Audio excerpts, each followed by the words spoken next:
किसलेलं सुकं खोबरं, कोथिंबीर, टोमॅटो, आलं, लसूण आणि जिरं याचं बारीक असं वाटण तयार करून घेऊ.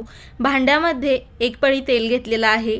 तेल गरम झाल्यानंतर बारीक चिरलेला कांदा घालू आणि कांदा चांगला सोनेरी रंगावरती परतून घेऊ.